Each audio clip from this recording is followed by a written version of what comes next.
Assalamualaikum warahmatullahi wabarakatuh. Izinkan dari kelompok kami mempresentasikan hasil ujian akhir semester project base dari mata kuliah Teknologi Pengangkatan Buatan dengan anggota Makap Suranta Cibru dengan NIM 022, Yosi Yondari dengan NIM 057, dan saya sendiri Muhammad Yusuf Joko dengan NIM 084.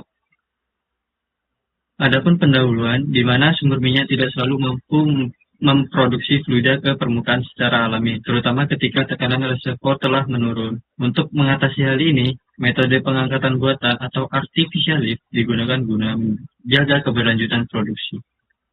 Salah satu metode yang lazim digunakan adalah Stack Rod Pump atau SRP. Namun seiring berjalannya waktu dan meningkatnya tantangan operasional seperti water cut tinggi, metode ini perlu dievaluasi. Adapun data sumur yang kami hitung yaitu seperti di, di layar itu. Adapun tekanan reservoir di mana selisih tekanan delta P sama dengan pressure dikurang PWF yaitu dengan 16,43 psi menunjukkan drawdown kecil, menandakan reservoir berada dalam kondisi deflaration. Tekanan reservoir yang rendah dan delta P yang kecil berarti energi alami sudah hampir habis sehingga artificial lift sangat dibutuhkan. Suhu reservoir 140 derajat Fahrenheit tergolong rendah sampai sedang, cocok untuk ESP standar tanpa perlakuan khusus. Adapun inflow perform relationship yaitu IPR, di mana kurva IPR menggambarkan hubungan antara tekanan dasar sumur PWF dan laju aliran fluida. Saat PWF menurun, Q meningkat secara non-linear. Berdasarkan data produksi aktual berada jauh di bawah potensi maksimum Q Wmax yang dapat 2508,28 barel per hari, menunjukkan sistem pengangkatan saat ini belum optimal. Untuk meningkatkan produksi mendekati Q optimum, dibutuhkan 27,6 barel per hari minyak. Dibutuhkan sistem yang dapat menurunkan PWF lebih dalam seperti ESP. Adapun grafik IPR, di mana kurva IPR menunjukkan bahwa sumur memiliki kapasitas alir tinggi, tetapi tidak dimanfaatkan sepenuhnya. Q aktual sekitar 245 barel per hari, masih jauh dari Q max yaitu 2508 barel per hari. Potensi peningkatan produksi akan lebih optimal jika menggunakan artificial lift yang bisa menurunkan PWF lebih jauh, seperti ESP bukan SRP. Ini menguatkan rekomendasi teknik sebelumnya. Konversi ke ESP akan memberikan hasil lebih baik. Selanjutnya ada analisis risiko karakteristik yang dimana water influx ratio atau 0,726 atau 72,6% volume reservoir berasal dari air. Mengindikasikan water drive dominan dan sesuai dengan water cut yang tinggi yaitu 99%. Ada pula reservoir energi faktor yang berjumlah 0,000199. Energi reservoir sangat kecil, menunjukkan energi alami hampir habis atau mature reservoir sehingga artificial lift diperlukan. Selanjutnya ada flow efficiency, yang dimana tidak ada hambatan aliran dari reservoir ke sumur. Desain perforasi dapat permeabilitas batuan baik. Selanjutnya ada total energi efisiensi atau sama dengan 0,000154. Efisiensi energi total sistem sangat kecil. Reservoir sangat tidak efisien dan bergantung pada artificial lift.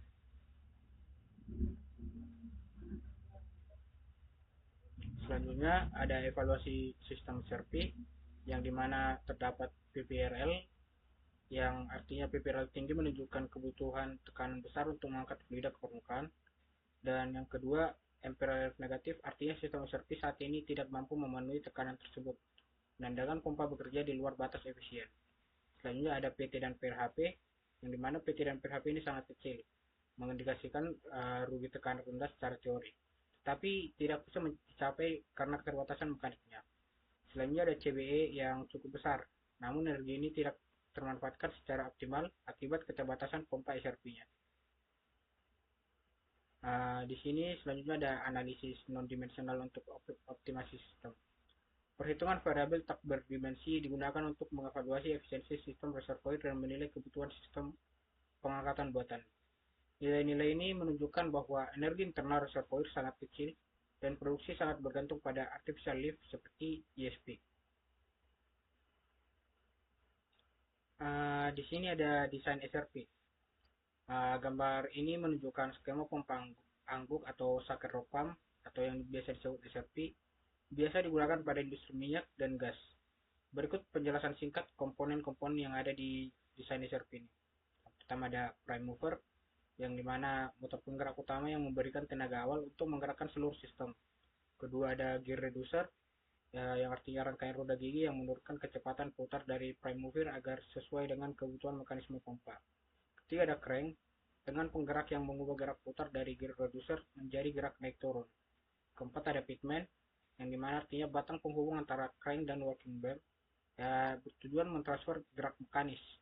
Yang selanjutnya counterweight, bobot penyeimbang yang membantu menstabilkan gerakan dan mengurangi beban motor.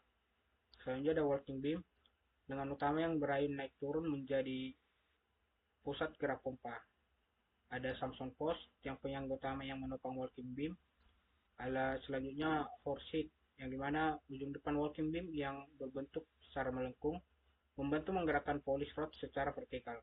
Selanjutnya ada polish rod, yang mana batang yang menghubungkan horseshoe ke dalam sumur meneruskan gerakan ke pompa di bawah tanah.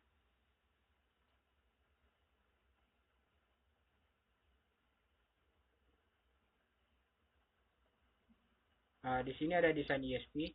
Gambar ini menunjukkan skema sistem electrical submersible pump atau yang biasa disebut ESP, yang digunakan sebagai metode penggerakan buatan atau artificial lift pada sumur minyak.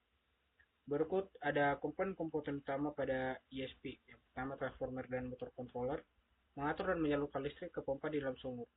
Kedua primary cable atau kabel utama yang mengalirkan listrik dari permukaan ke bawah sumur. Ketiga ada wellhead, kepala sumur di tempat produksi minyak keluar.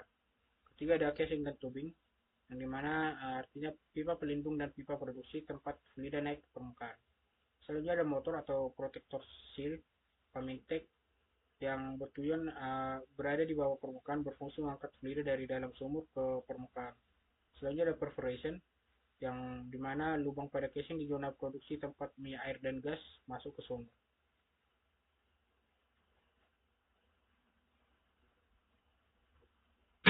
Berikut ada desain electrical submersible pump untuk sumur Melisa, di mana desain ESP ini dipilih untuk menggantikan SRP karena kapasitas dan daya hisap tinggi, cocok untuk fluida dominan air. Kedua, material SS316 tahan terhadap lingkungan korosif dengan water cut 99%. Ketiga, efisiensi tinggi dan stabil di tekanan rendah.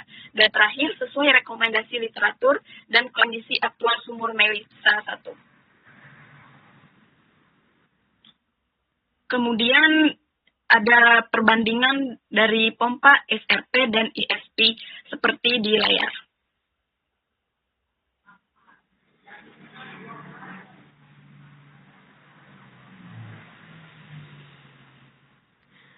Kemudian rekomendasi yang pertama mengganti SRP dengan ESP dengan tipe low heat, high volume, dan kedua menggunakan 1 hingga 3 stage cukup untuk TDH 13,51 feet, dan ketiga daya motor cukup kurang lebih 0,22 P, efisiensi serta stabil.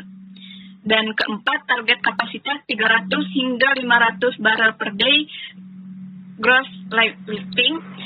Dan kelima, tambahan VSD variable speed drive untuk kontrol kecepatan pompa. Dan keenam, lakukan monitoring PWF dan arus motor ESP secara rutin. Dan terakhir, pertimbangan downhole water exploration jika ingin mengurangi lifting air.